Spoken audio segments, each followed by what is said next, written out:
আমি রুবি হোসেন জেরিন আবারও চলে আসলাম আপনাদের মাঝে নতুন একটি শর্ট ভিডিও নিয়ে। আজকের ভিডিওটি হচ্ছে আজকে যাচ্ছি আমরা হাজবেন্ডের বন্ধুর ক্ষীরা খেতে। তো অনেকে ক্ষীরা বলে, এটাকে মূলত ক্ষীরাই বলে। তো এই তো আমরা চলে এসেছি খেতে।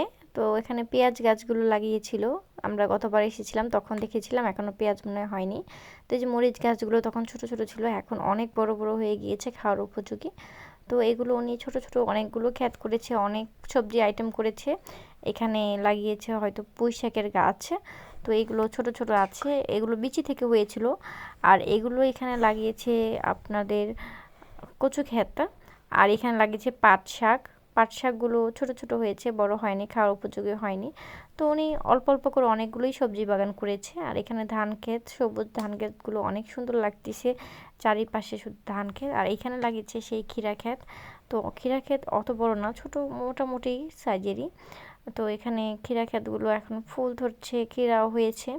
তো এই যে ক্ষীরা ক্ষেত দিয়ে আমরা যাচ্ছি। তো এখানে আইল দিয়ে যাচ্ছি, এটাকে আইলই বলে, আমি জানি না সঠিক।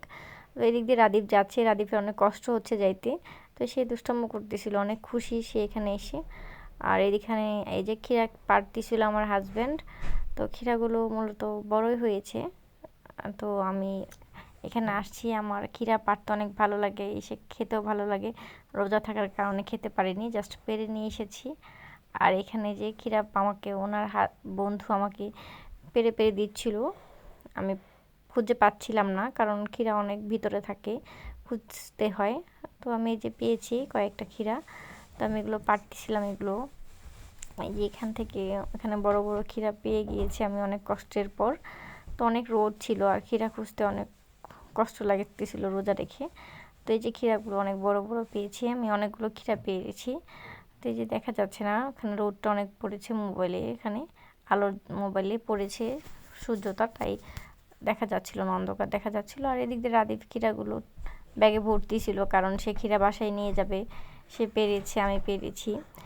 তো এই তো ক্ষীরা আমাদের হয়ে গেলে নিয়ে আমরা চলে যাচ্ছি বাসার দিকে। তো যাচ্ছিলাম আর এদিক দিয়ে ওরা পাড়তেছিল ক্ষীরা, এই যে ক্ষেতের মাঝখান দিয়ে যাচ্ছিলাম হেঁটে হেঁটে। রাদীপকে নিয়ে রাদীপ বাবা যাচ্ছিলো। তো আর একটা ক্ষীরা ক্ষেত দেখতে পাই সামনে। তো এই ক্ষীরা খেতে দেখি, আমি খুঁজতেছিলাম যে ক্ষীরা পাওয়া যাচ্ছে কিনা, পরিশেষে আমি একটি বড় ক্ষীরা পেয়ে যাই। তো আমার ভালো লাগতেছিল পারতে অনেক। এই যে পুঁই শাকের গাছ লাগিয়েছে। তো আজকের মতো ভিডিও এই পর্যন্ত। আসসালামু আলাইকুম।